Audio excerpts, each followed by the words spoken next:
Beneath a ghostly moon, Jack Carson's barn lay silent until the thunder of hooves shattered the stillness. 200 Comanche warriors emerged from the shadows, their painted faces and leveled weapons cutting through the night like living steel. Jack's breath caught in his chest as he stood framed in the doorway, every muscle coiled for survival. In that electrifying moment, he realized this was more than a raid, it was a reckoning.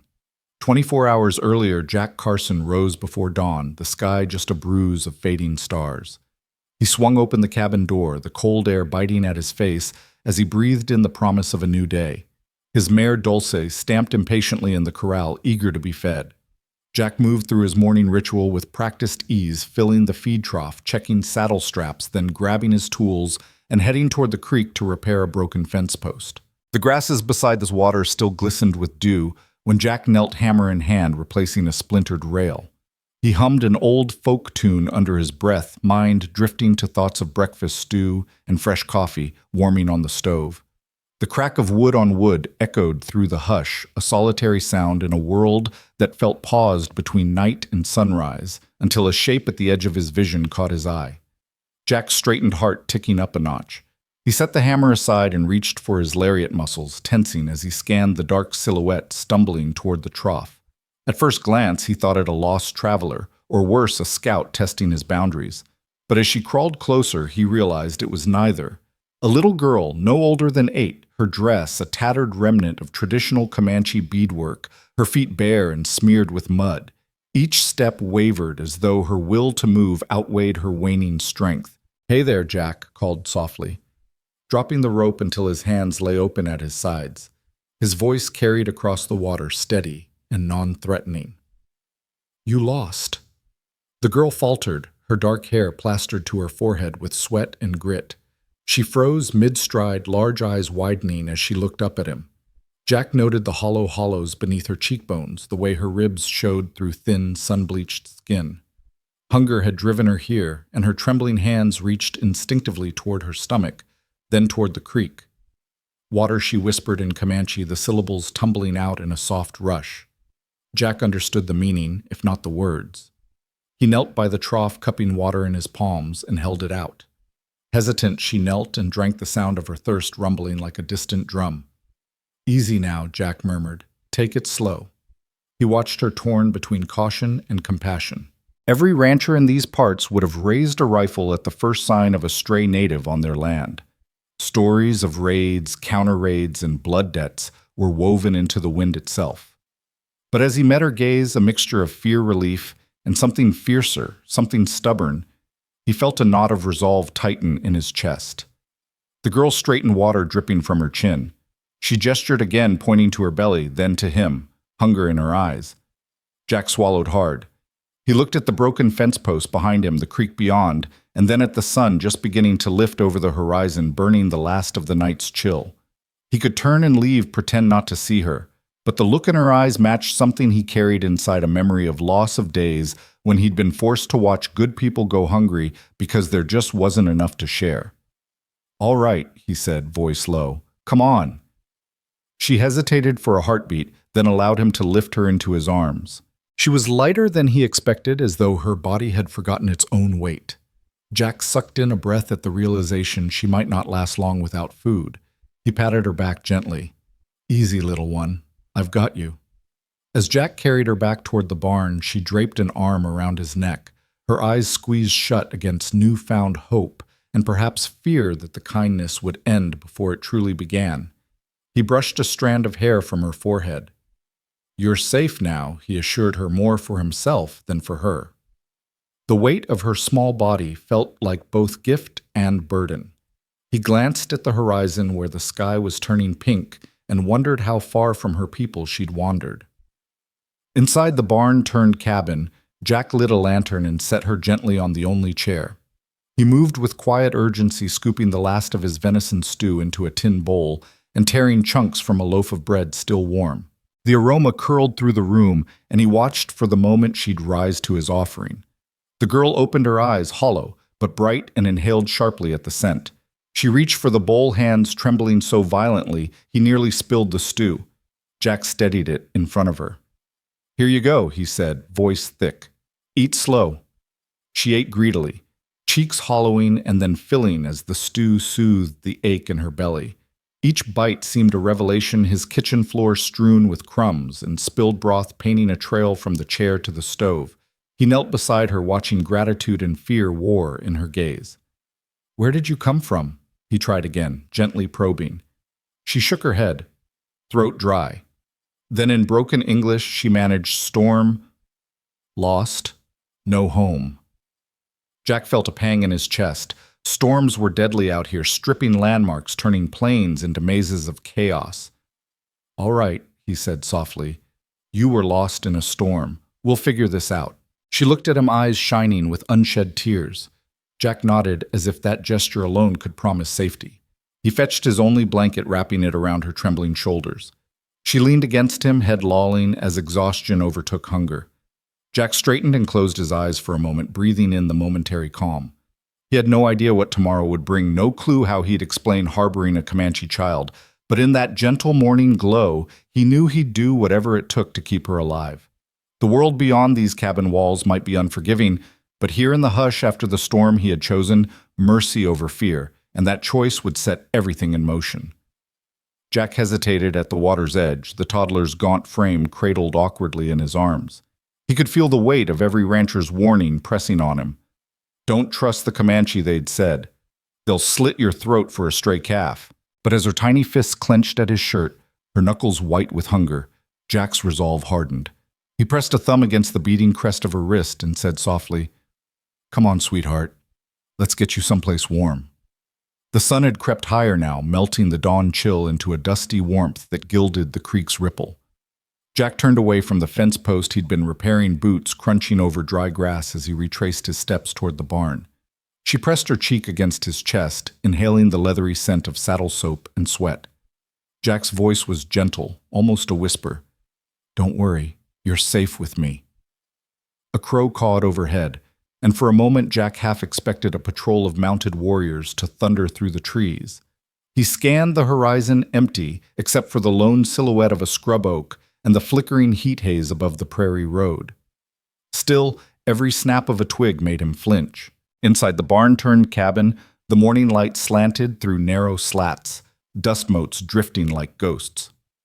Jack set the girl down on an old wooden stool beside the stove. She hovered there hesitant, as if unsure whether her rescuer might change his mind.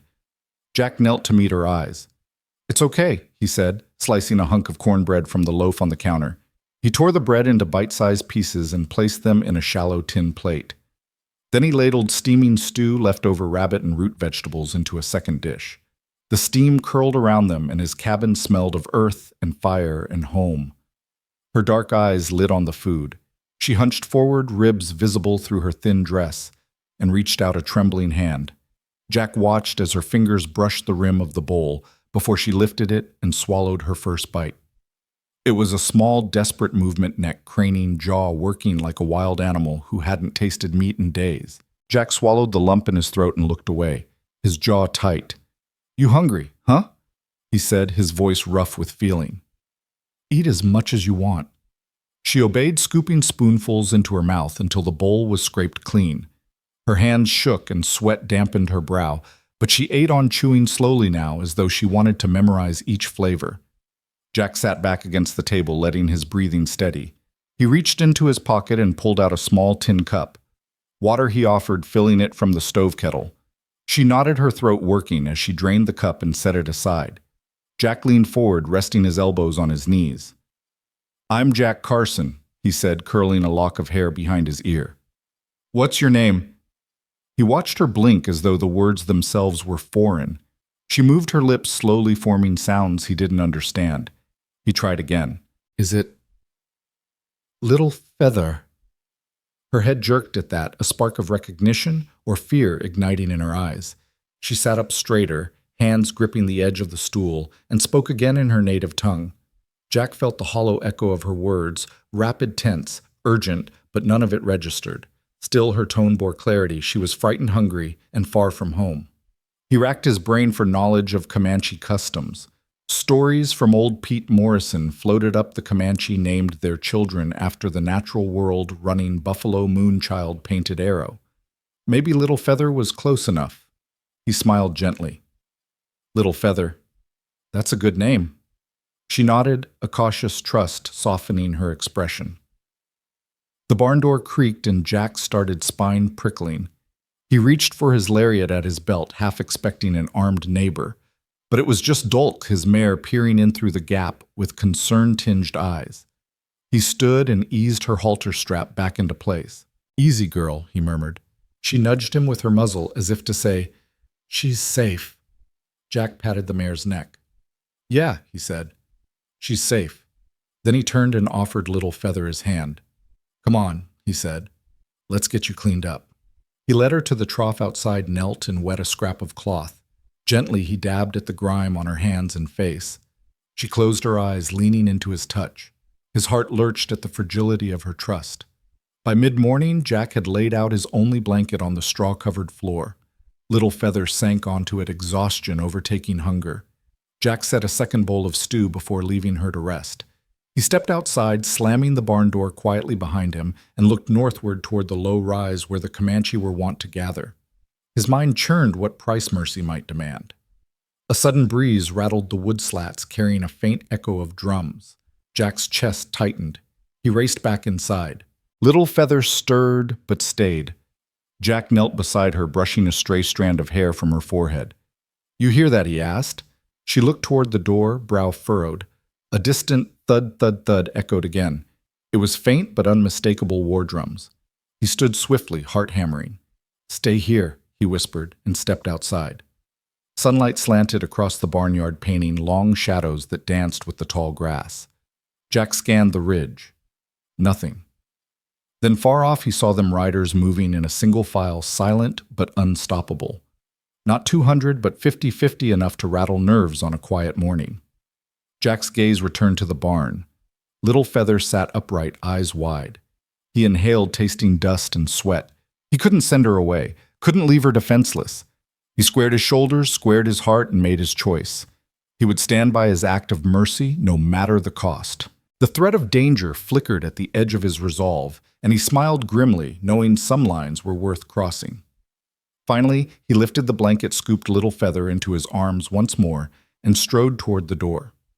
The war drums rolled on the wind, and with each step he carried hope and defiance in equal measure.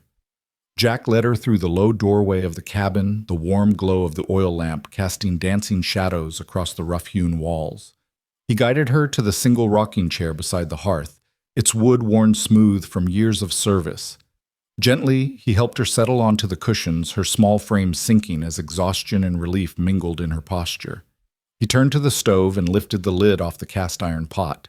A rich steam rose, carrying the scent of slow-simmered venison, wild onions, and carrots he'd gathered at dawn.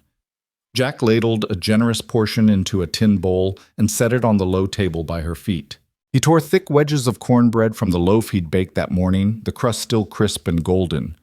The sweet buttery aroma floated through the cabin, and for a moment Jack simply watched, holding his breath as if witnessing a miracle. The girl's dark eyes followed every movement. She inhaled the steam, her chest rising and falling in a ragged rhythm. Hesitantly, she scooped a spoonful of stew and brought it to her lips. Jack knelt beside her, resting an encouraging hand on her trembling shoulder. Slow, he murmured. Take your time. She knotted fingers white around the spoon's handle. When the stew touched her tongue, her eyes fluttered closed. Relief washed over her face, smoothing the lines of hunger and fear. Each bite renewed her, and Jack found himself holding back tears. He had no kin left. His wife and young son had perished in the fever 3 years ago. In feeding this child, he felt as if he were healing a wound in his own heart. Between spoonfuls, she glanced up at him, mouth half full, and managed a soft "thank you" in broken English. Jack offered a small smile. You're welcome. We'll get you cleaned up next. He tore off a corner of cornbread and placed it in her bowl. She ate it carefully, savoring the crumbly crumb that melted on her tongue. As she ate, Jack busied himself behind her, draping his only blanket across the back of the chair. The girl stiffened at first, as though unused to warmth without barter. Then she leaned into the soft wool, closing her eyes and resting her head against Jack's chest. He brushed a strand of hair from her forehead and whispered, "Rest a bit once you're done." She stirred, lifting the bowl again. Jack refilled her cup with fresh water from a chipped enamel pitcher, the metal rim warm to his touch. She drank deeply, water trickling down her chin, then wiped her mouth on the sleeve of her tattered dress. Jack swallowed the lump in his throat and knelt once more. "Do you know where home is?" he asked, voice low. The girl's eyes flickered open. She searched the cabin as if recalling a distant memory. Then she pointed toward the window to the line of trees beyond the fence. "Camp," she said. "Family." Jack nodded, understanding that her world lay out there somewhere beyond his pasture. Yet he also knew that night was coming, and with it the drums. "We'll find your family," he promised. "But not tonight." She lowered her gaze, trust and uncertainty wrestling in her dark eyes. Jack respected her silence.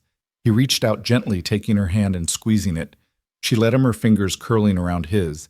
He stood and turned toward the hearth, stirring the dying embers into a gentle glow. The heat radiated through the cabin, and he placed a second pot of water on the back burner, thinking that some tea might soothe her before sleep. He rummaged through a small box of dried herbs, mint and chamomile from last summer's harvest, and tied a bouquet together. As the water warmed, he brewed a fragrant infusion. The girl finished her stew and cornbread, setting the bowl aside with a small nod. Jack handed her the mug of herbal tea, cautioning softly, "This will help you sleep." She brought the mug to her lips, eyes never leaving his face, and took a careful sip. Relief seemed to bloom across her features. Outside, the wind picked up, causing the wooden shutters to rattle.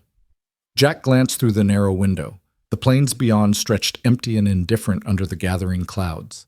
He felt the weight of every rancher's warning settle in his bones, but refused to let fear drive his actions. Returning to the chair, he helped the girl lay her head on his knee, smoothing the blanket around her. She drifted towards sleep, exhaustion, at last overtaking hunger. Jack watched her eyelids flutter shut, the lines of worry softening into childlike calm. Alone by the dim firelight, Jack settled onto the floor beside her. He ran a finger over the beadwork on her necklace, tracing the patterns that marked her as a daughter of Chief Red Eagle. The very emblem that could doom him now felt like a sacred trust in his hands. He closed his eyes, remembering his own son's laugh, the way sunlight played through his hair. Guilt and gratitude warred inside him. He had no idea how this night would end. A low creak at the door startled him. He tipped his head, listening. The sound of hoofbeats drifted in the distance, muted but unmistakable. The Comanche drums had begun their approach. Jack inhaled, steeling himself. The girl slept peacefully, oblivious to the storm gathering outside her window. He rose and knelt, placing a hand on her small shoulder. "I'll be right here," he whispered. His voice shook, but the promise was iron. He moved to the door, pulling it shut against the wind, and wedged the wooden bar across its length. Inside, the cabin felt narrower, the air thick with anticipation. Jack returned to the fire and stirred the tea absent-mindedly, each circle of his spoon echoing the rotations of fate, turning him toward what must come. He stood at the window again, sweeping the pasture with his gaze. The horizon was dark, now the last ember of daylight snuffed out. Somewhere beyond the fence, riders waited. In the hush, Jack Carson felt the full weight of his choice. Sheltering a starving child was an act of mercy, but mercy in these lands demanded courage. He drew a breath, squared his shoulders, and stepped back for the long night ahead. Jack watched as Little Feather lifted another spoonful of stew to her lips, the warm glow of the hearth painting her cheeks with a soft light. Steam curled around her face, but Jack's attention was drawn elsewhere to the delicate beadwork that peeked from beneath her tunic. He had tossed that spoonful aside halfway through a bite when the first spark of recognition ignited in his chest. He cleared his throat, crouching beside her. "That necklace," he said, voice low. The girl paused, spoon suspended midair, and looked down. She swallowed, then gently tugged at the strands of small, iridescent beads encircling her neck. The pattern's crimson crescents and ivory dots were so familiar that Jack felt his breath catch. Old Pete Morrison had spent years trading with the Comanche. He described those very designs as the ceremonial beads of Chief Red Eagle's family, symbols of leadership, lineage, and pride. Little Feather's fingers trembled as she touched the beads, pressing them against her collarbone. Jack's heart pounded. He set aside the empty bowl, rising to pace the few steps between the chair and the weathered wallboards. Outside, the wind rattled the shutters like distant hoofbeats. Jack's mind raced. If she was who he now feared, if she truly was the daughter of the greatest war chief on the plains, His simple act of kindness would be seen as a transgression no settler could atone for. "Are those yours?" he asked, though he already knew the answer. Little Feather's dark eyes glistened, and she nodded once sharply. Red Eagle Jack ventured testing the name on his tongue. She looked up, the lips parting, but no sound came. Instead, she pressed 2 fingers against her lips and then traced her hand across her throat, a silent plea for secrecy. Jack felt the weight of her gesture. "I won't tell anyone," he promised, voice hoarse, but even as he spoke, he knew the promise was hollow. Rumors traveled fast. A child of the Comanche wandering alone was cause for alarm, harboring her cause for war. He swallowed hard, guilt and fear tangling in his chest. He had saved her from starvation, but what if his mercy doomed him? Little Feather's face filled with something like relief, or was it desperation? She reached out, placing a cool hand over Jack's calloused one. The contrast of her smooth skin against his rough palm forged a sudden bond, one that defied every warning he'd ever heard. He knelt, bringing his gaze level with hers, and spoke the only truth he could find. "I didn't know," he whispered. "I just saw you needed help." She blinked, then managed a faint nod. The beads caught the firelight as she turned her head. Jack studied them, each tiny sphere threaded in precise sequence, every color chosen for meaning. These beads weren't ornaments. They were stories, history woven into art. He remembered Pete's tale of how the chief's daughter wore them during sacred ceremonies, how losing them was a dishonor that demanded justice. Jack looked at the empty stew bowl, then at the cornbread crumbs scattered on the floorboards. The cabin's warmth felt stifling now, a fragile refuge on the edge of violence. He rose, hands clenching and unclenching at his sides. "We have to figure this out," he said, more to himself than to her, "before someone realizes she's gone." Little Feather watched him, expression taut. Jack crossed to the window and peered out into the gathering gray of late afternoon. The plains stretched wide and empty, but he knew they weren't safe. Every leather-jacketed rider in town would be on the lookout for Red Eagle's missing child. He closed his eyes, picturing the barn, the broken fence post by the creek, the moment he'd seen her stumbling across his land. Compassion had driven him then. Now it threatened to drown him in retribution. "Will they come for you?" she asked suddenly, her voice a whisper that carried more weight than any shout. Jack turned, startled by the clarity of her English. She rocked her foot, shifting her weight on the chair. "They'll come," he admitted, throat tight. "Chief Red Eagle's warriors, they won't rest until they find you." A single tear traced a line down her dusty cheek. Jack knelt again and wiped it away with the back of his hand. "I will protect you," he vowed fiercely. She looked at him, dark eyes searching his, and nodded firmly. That simple gesture anchored Jack's resolve. He would stand by this child no matter the storm his mercy had unleashed. He fetched his only blanket from a hook by the door and wrapped it around her slight shoulders. The wool swallowed her small frame, and she leaned into its weight, breathing in deep. Jack knelt once more, letting his gaze drift over her features, the high cheekbones, the wild hair knotted with dust, the resilience shining even through her fear. He pressed his forehead to the back of her head, feeling the thin bone of her skull beneath the scalp. "Rest," he murmured. "When you wake, we'll find a way." She closed her eyes, exhaustion finally overtaking desperation. Jack rose and moved to the hearth where embers glowed faintly. He dropped a few logs atop them, watching the fire catch and flare. The cabin's shadows danced across the walls, and Jack felt the full weight of the night pressing in. Every rancher's caution, every tale of blood debt, every whispered warning, it all converged in that moment. His fate and hers were intertwined, now bound by the beadwork she wore. He fed the fire until it roared, then poured water into the kettle for tea, selecting calming herbs from a small tin sage, for clarity lavender for calm. The kettle hissed steam, rising to blur the edges of the room. Jack carried the tea back to the chair, setting a cup on the table beside the blanket-shrouded figure. She stirred, blinking at the steam, and accepted the mug with both hands, drinking slowly as though bracing for what came next. Jack backed away, hands in his pockets, and watched. The girl's body relaxed with each sip, but her eyes never left the door. Jack's gaze followed hers, and he forced himself to meet her stare. "I won't let them have you," he said, voice steady with conviction. She gave the smallest of smiles, a tremulous curve that spoke of hope, carved from fear. Beyond the door, the prairie wind stirred. Jack reached out and flicked the latch shut, sealing them in. He He placed a board across the threshold, then returned to stand beside the hearth, every sense alert. The beadwork around Little Feather's throat glinted softly, a reminder of the power she carried simply by being who she was. Jack Carson exhaled, bracing himself. Mercy had led him here. Now courage would carry him through whatever came next. Jack woke to the rasp of gravel outside the cabin, the first pale light of dawn seeping through the shutters. He sat up on the crate that served as a bedside seat. Heart thudding had the drums come sooner than he feared. He slid the blanket from Little Feather's shoulders and rose, moving to the door. Before he could unlatch it, it swung inward with a hard shove. Deputy Sam Fulton filled the frame, his badge catching the dim glow of Jack's lantern. Behind him stood Levi Harper, Jack's neighbor, and one of the few men he trusted in these parts. Both wore expressions carved from stone, as if they shouldered the weight of every rancher's fear. "Morning, Jack," Sam said, voice low and tight.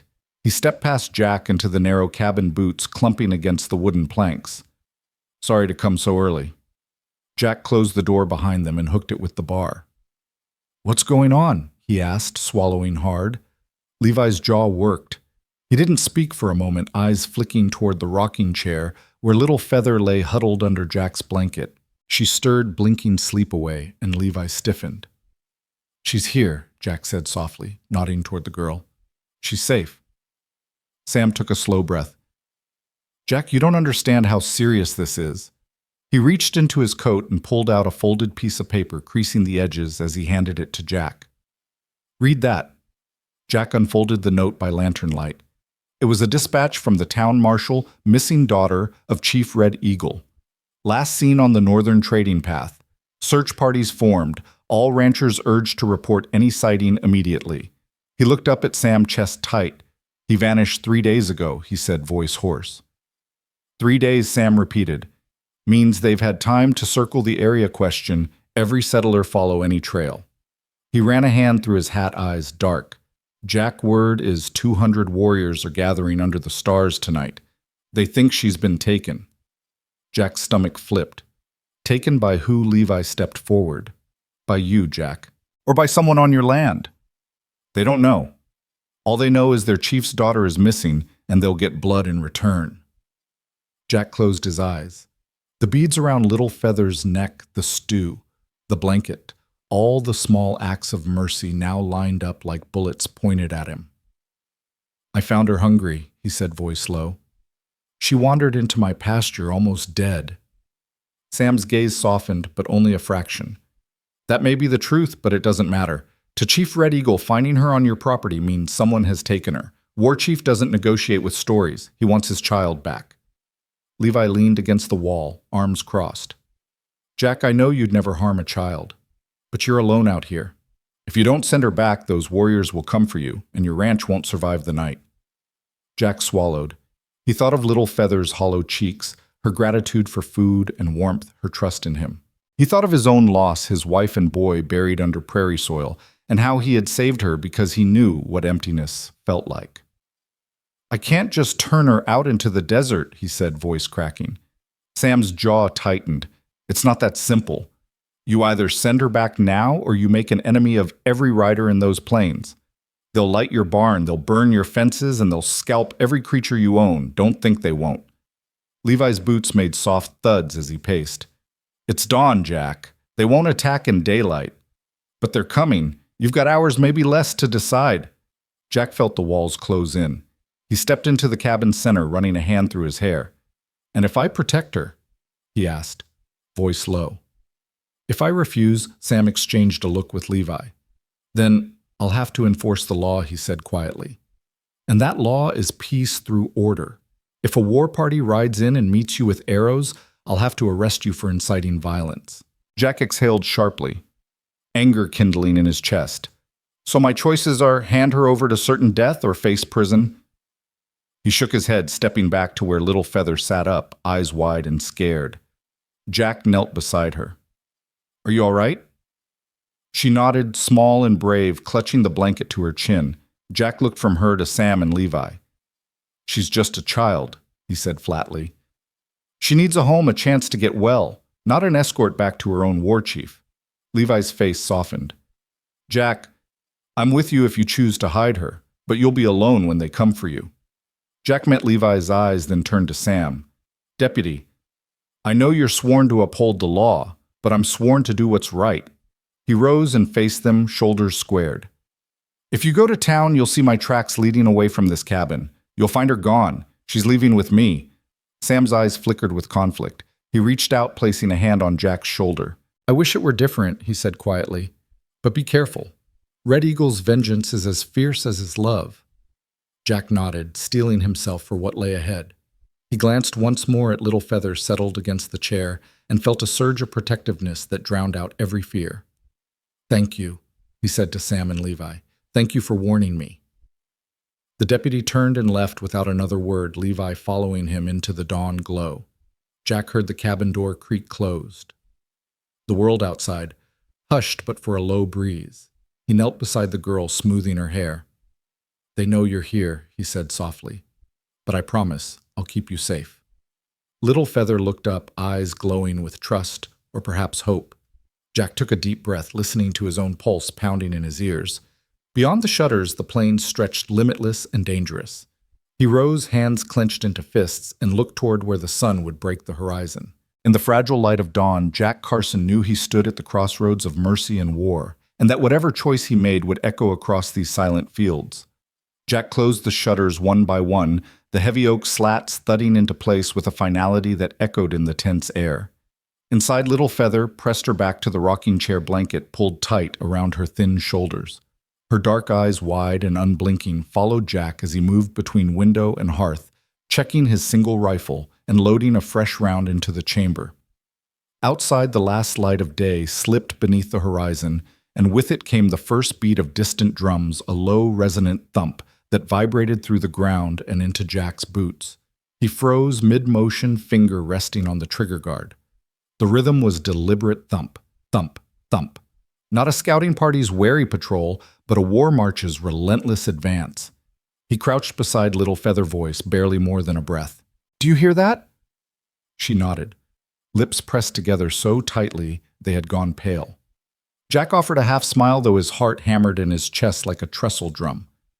They're close, he said, running a hand through his tangled hair. Closer than I'd thought. Little Feather wrapped her small fingers around his forearm. The warmth of her grip was a fragile tether to hope. Jack drew in a steadying breath, crouching to meet her gaze.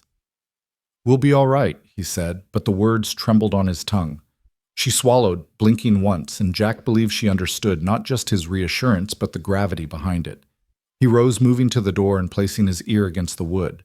The drums had grown louder now, an unstoppable tide rolling across the plains, each beat a pronouncement of intent. Jack pressed his hand flat against the panel. He could feel the pulse of their approach. A tide of hoofbeats would follow in moments.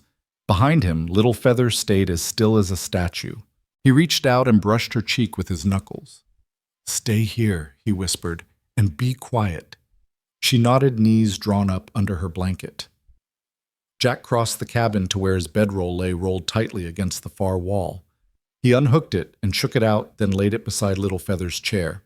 He crouched to tuck it around her feet, his back to the door. He sensed, rather than saw, the trembling ripple through her as the drums rolled on. The wind howled outside, rattling the cabin's frame. Jack seized a lantern from a nail, lit its wick, and set it on the table, its oil lantern a small beacon against the gathering dark. The flickering flame cast giant, jittering shadows that seemed alive, pushing at the precise silence he had tried to build. He drew a deep breath, turning back to her. His eyes found hers, unmoving, unwavering. They won't break in, he said firmly. I'll make sure of that. He reached into his coat pocket and pulled out a small tin of peppered jerky and a water skin. Here, he said, handing her the water first, then tearing strips of jerky. You eat now. You'll need your strength. She took the offering with careful hands, eating a piece of jerky as though she were tethering herself to life. Jack watched chest tight as she chewed and swallowed. Then he snuffed the lantern, leaving only the faint glow of embers in the hearth. Darkness reclaimed the cabin, but Little Feather had a sliver of light in her hands. Jack peeked through a crack between the shutters. Beyond the silhouette of the barn, he could just make out dark shapes, hundreds of riders halting at the edge of his property. Their horses stood silent, nostrils flared as the warriors beat their drums in unison. Each pulse of sound rolled into the cabin like a warning the Comanche were here. He closed his eyes, breathing deliberately, and recalled the warmth of the stew, the softness of the blanket, the resilience in her gaze. All that separated them from certain violence was a single door and a promise he'd made. A sudden gust rattled the roof beams, and the drums paused. Jack heard the whisper of hoofs across hard ground. He crouched low and scooped Little Feather into his arms. She stirred, blinking awake, but let him hold her, trusting him as though her life depended on it, because it did.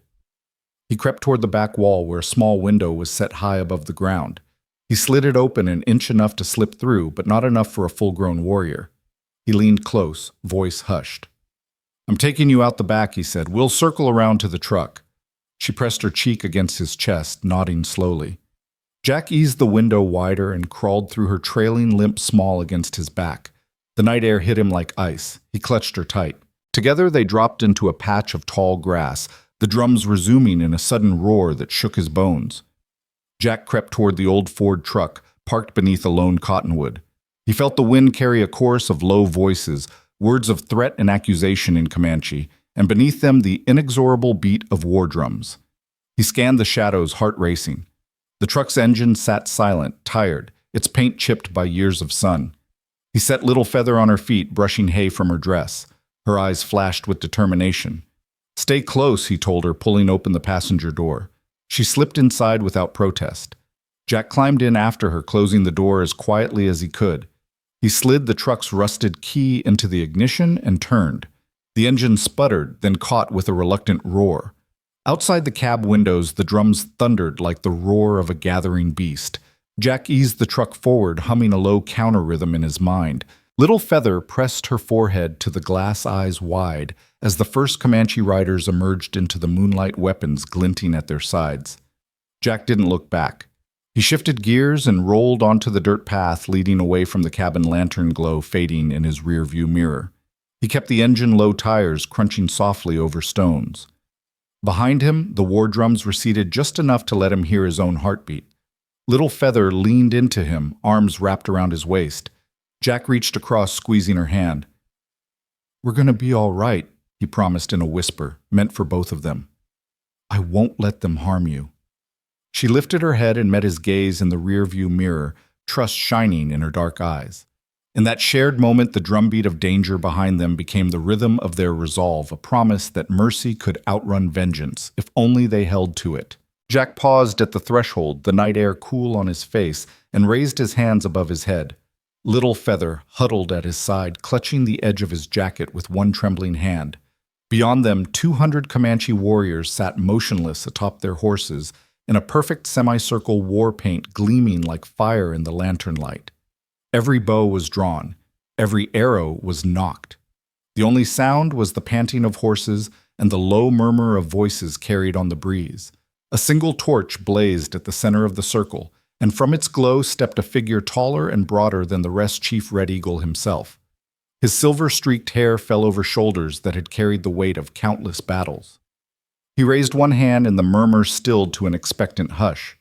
"White man," the chief's voice rang out clear and unflinching. "You have taken what belongs to us. Return the child or die where you stand." Jack's heart thundered in his chest. He could feel the arrows against his own back like the very promise of a firing line. Yet he forced himself to remain steady. He swallowed, clearing his throat, and spoke as best he could in the few Comanche phrases he'd picked up from Pete Morrison months before. "She came to me starving," Jack said, voice hoarse but firm. He shifted slightly so that Little Feather, clad now in his own woolen blanket, could press closer against him. "I found her alone, nearly dead. I fed her. I warmed her. I swear, I mean no harm." The children's translator, Broken Arrow. His lance tipped with hawk feathers rolled forward, voice like gravel. "Then why does she wear the beads of Chief Red Eagle's family? Why was she found on your land under your roof instead of among her people?" Jack looked down at Little Feather's necklace, the intricate beads glowing faintly. He met the chief's gaze again. "I did not know who she was until after I fed her. Look," he said, lowering his hand slowly and reaching into his coat pocket. He withdrew the scrap of her ceremonial dress, caught on his fence post the very proof he'd saved. Holding it aloft, he said in English, unsure if the chief would understand, "This cloth is hers. I found it, thought it lost and kept it safe. I meant only to help." A murmur rippled through the circle. The chief's dark eyes narrowed as Broken Arrow spoke the words of Jack's explanation to the elders around him. For a heartbeat, time itself seemed to bow before the question hanging in the air. Mercy or vengeance? Jack swallowed again, feeling every arrow point as a verdict in waiting. He steadied himself against the urge to tremble and directed his next words to Little Feather, hoping her presence might sway hardened hearts. "She is a child," he said softer now. "A child who knows fear. A child who needs kindness. If you take her back, you will find her weak, and you will lose honor, turning her away. But if you let me care for her, I will prove my oath is true." Chief Red Eagle's gaze flicked to Little Feather, who lifted her chin bravely despite her exhaustion. She met her father's eyes' silent plea in her own. The chief's lips pressed into a thin line and he lifted his hand again. With one slow, deliberate motion, he lowered it, then raised it to the side. At that signal, every warrior's bowstring twanged as if released by a conductor's baton. 200 arrows lowered in unison, the shafts aimed not at Jack, but at the ground between him and the circle. The rumble of that collective action was like thunder paused on the brink. Jack felt the tremor beneath his boots and let out a breath he didn't realize he'd been holding. Broken Arrow advanced lance in hand, stopping inches from Jack's boot. He glared down, lips moving in rapid Comanche, then paused and nodded toward the girl. Jack thought he heard a single word. Mercy. The chief stepped forward from among his warriors and dismounted the crack of his boot heels on the dirt, sounding impossibly loud. He approached Jack and lifted his hand, tracing a line of dirt across Jack's forearm. The gesture Jack understood was a test. Does this man embrace the soil of his land, even under threat? Jack spared no hesitation. He pressed his palm into the earth and raised it again, meeting the chief's eyes. For a fleeting moment, the world held its breath. Then Chief Red Eagle nodded, dropping his hand. He turned slowly and spoke in English, his voice carrying across the hush. "You have shown courage to stand with your hands empty and mercy to feed a child of war. I see no guilt in you, only honor." He looked down at his daughter, then back at Jack. "Tonight we choose a different path." He paused, glancing at the silent bows lowered on the ground. "But promise me this, white man, if any Comanche comes to your land in need, wounded, lost, starving, you will show them the same mercy." Jack's straightened heart stinging with relief and awe. He bowed his head, voice steady. "I promise." A few of the younger warriors stiffened at the chief's words, but none dared challenge the sentence. Chief Red Eagle raised his arm once more, palm open to the sky, and the circle broke. Horses shifted, warriors murmured, and finally the bows were stowed. Jack watched as the melee of tension dissolved into a tapestry of subdued awe. Little Feather ran into her father's embrace, and Jack felt tears prickling his eyes. He stepped back, giving them space, and remained under the blackened sky, surrounded by 200 Comanche who had chosen mercy over blood. In that charged silence, Jack Carson realized that sometimes the greatest act of courage was to stand unarmed before an army and to hold fast to compassion no matter the stakes. Jack could feel every pair of eyes on him as he stepped forward, heart hammering like distant war drums. He reached into his coat pocket and withdrew a small bit of cloth frayed at the edges, dust-flecked from days in the wind. Holding it up for all to see, he said quietly, "This was caught on my fence when I found her." He let the scrap flutter in the lamplight, the crimson and ivory beads still woven into the pattern. "I kept it safe, thinking someone might come looking." Chief Red Eagle's gaze never wavered as Broken Arrow translated, and the rows of warriors leaned forward as one silent breath's drawn. Jack drew in a slow lungful of chill air and continued. "She was starving, couldn't stand. I fed her stew, brought her here, sheltered her through the storm. Never meant to steal her. I only wanted to save a child's life." The circle shifted, a low murmur rippling through the horses. Jack looked past the chief to where Little Feather stood clutching the blanket around her. She met his eyes, fear and hope warring in her expression. Jack nodded toward her and said, "She's scared enough without bowstrings pointed at me."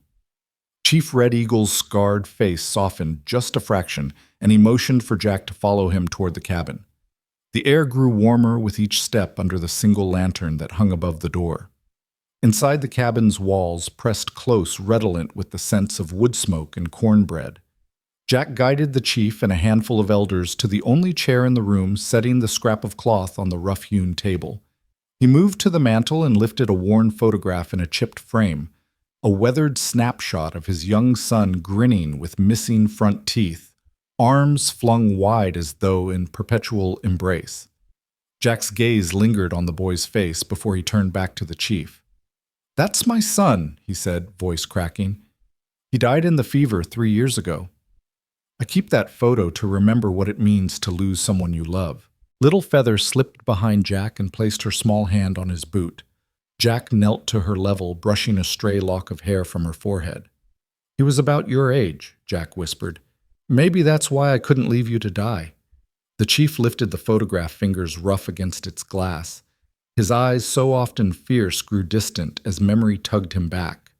Jack watched him press the photo to his chest, as though seeking comfort in its edges. The elders, once ready to rain arrows, now murmured among themselves, their voices low and contemplative. Broken Arrow spoke again, his tone carrying the chief's weight. "He tells us that he has known loss as we have known loss." The translation hung in the hush like smoke drifting over every warrior. The chief's daughter stepped forward and pointed to the photograph, then to Jack's chest, then placed her palm over her own heartbeat. She spoke rapidly in Comanche, and Broken Arrow turned to Chief Red Eagle. "She says his grief is the same as ours. He saved me because he understood pain." Chief Red Eagle set the photo aside and looked into Jack's eyes with a gravity that forced Jack's stillness. The only light came from the small hearth and a single lantern illuminating the proud lines of the chief's face. No one moved. Even the wind seemed to hold its breath. Finally, Chief Red Eagle spoke in English, his voice quiet, but carrying the weight of centuries. "I see now that you have given her mercy, not harm. You have shown the heart of a father, not a thief." He turned to his warriors. "Return to your horses." The command went out in Comanche, and one by one, the elders stepped away from the circle warriors, slipping into the night like shadows dissolving at sunrise. Jack exhaled the tension folding out of his shoulders. He rubbed the back of his neck and gathered the scrap of cloth from the table, tucking it carefully into his pocket. Little Feather ran to her father's side, wrapping her arms around his legs. Jack watched as Chief Red Eagle bent to embrace his daughter, the beaded necklace resting against the father's chest. Warmth bloomed in Jack's chest as the weight of arrows lifted. He turned to Little Feather, kneeling once more. "You're safe," he said, voice thick with relief. She nodded, tears brimming, but unfallen. Outside, the night air pressed cool through the open door. Jack stepped out to fetch more firewood, glancing back at the tableau in the cabin. A Comanche chief reunited with his daughter, a lone cowboy, standing guard on the threshold. He stacked logs by the hearth, each piece a testament to the fragile bridge they'd built. As he worked, he heard Red Eagle's voice again, softer now. "Tomorrow you will come with us to our village. There we will speak with the elders." Jack paused, axe in hand, but didn't reply. He had won tonight's mercy. Tomorrow's journey, he would meet with the same open hands that saved a life once before. He returned to the cabin door and peeked inside. Little Feather sat curled in Jack's chair, blanket tucked around her like a shield. She looked up when she saw him, offering a small, brave smile. Jack nodded once and stepped back into the night, letting the shadows reclaim the cabin's floor. Tonight, mercy had been proven stronger than vengeance. And as Jack carried in the wood for another fire, he knew that the ties forged by shared grief and humanity would hold them together against whatever storm lay ahead. The first light of dawn spilled across the prairie like a promise, washing the world in pink and gold. Jack stepped onto the crest of the low hill, the dusty ground cool beneath his boots. Below him, Chief Red Eagle's war party had transformed overnight into a gathering of elders, stoic men wrapped in buffalo hides, faces marked by lines of age and wisdom. They formed a loose circle around a small campfire, its smoke drifting skyward in gentle spirals. Little Feather stood at Jack's side, her small hand slipping into his for reassurance. The early breeze carried the scent of sage and fresh grass. Jack inhaled deeply, tasting freedom and fragile hope. He knelt at the edge of the circle, meeting the chief's gaze. Red Eagle sat cross-legged, his silver-streaked braid falling across his shoulder, eyes bright with cautious expectation. Broken Arrow. His earlier challenger leaned forward, watching Jack as though weighing his soul. Jack rose slowly, dust kicking up around his boots. He cleared his throat, searching for the words that might bind hearts frayed by fear. Chief Red Eagle. He began, voice carrying on the wind. I stand here today, honored by your mercy. I have no riches to offer, only a promise. If any Comanche wounded, hungry, or lost seeks shelter on my land, they will find it. No questions asked. A murmur rippled through the elders. One of them, bent and gray-haired, spoke in Comanche. Broken Arrow translated, He vows his ranch will be open to our people as you opened your heart to his daughter. The circle tightened, dark eyes flicking among one another. Little Feather stepped forward, blanket slipping from her shoulders. She lifted her chin, voice small but steady. My father showed me that mercy could feed the soul. She said in Comanche, then in broken English, if we can live with kindness, we will never know true hunger.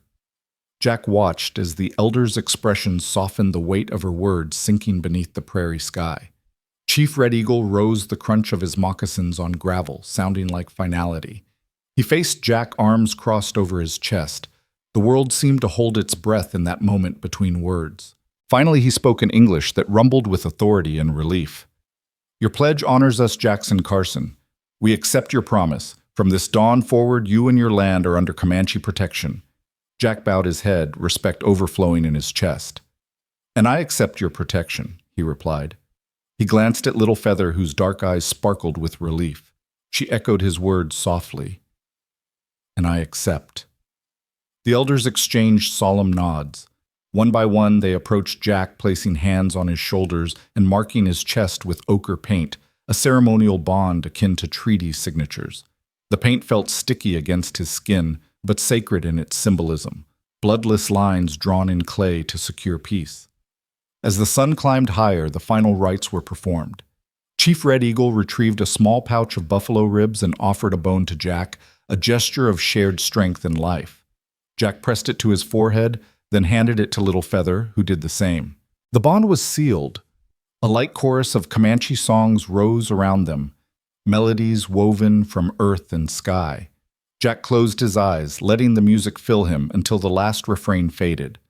When he opened them, he saw settlers gathering at the edge of his ranch, Levi Harper, among them rifle slung over his shoulder, and Deputy Fulton standing stiffly with hands at his belt. They watched in awe as two worlds met beneath the dawn. Jack stepped forward and called to them, voice warm despite the morning chill. Friends, he said, today marks a new beginning. Let us honor this peace. Levi advanced nodding and extended a hand to Broken Arrow. The young Comanche warrior examined the proffered palm, then clasped it firmly. A ripple of agreement passed through both groups. Hands rose, guns were holstered, and settlers moved in to greet other elders, offering coffee and tobacco pouches as tokens of goodwill. Little Feather slipped between Jack and her father, tugging at Jack's sleeve. She pointed toward the barn where his horse grazed mane, glinting in sunlight. Jack nodded, and together they walked the few steps to the corral. He opened the gate, and she mounted the mare with a laugh that tinkled like chimes. Jack climbed up beside her, and the two rode out to the fence line where a new sign had been erected. Carson Ranch Neutral Ground, painted in bold letters on weathered wood. Beneath it hung the symbols of both cultures, a cowboy's lariat and a Comanche feather. They paused, looking out over the land that had almost been the battleground. Jack patted Little Feather's knee. This is home, he said. She nodded, eyes bright with Dawn's promise. Around them, settlers and Comanche gathered to help repair the fence, to share stories and laughter instead of arrows and fear. Jack turned his gaze east, where the sun now burned gold across the prairie grasses. He breathed deeply, feeling the weight of his choice, an act of feeding a starving child transform into a legacy of peace. Under the open sky, 200 warriors and a handful of ranchers had woven a tapestry of understanding, all born from one man's courage to show mercy. As the day unfolded, Jack Carson stood between worlds, hands still marked with ochre heart forever changed. And on that land where once only conflict had stirred the wind, a new harmony took root, one spoonful of stew at a time.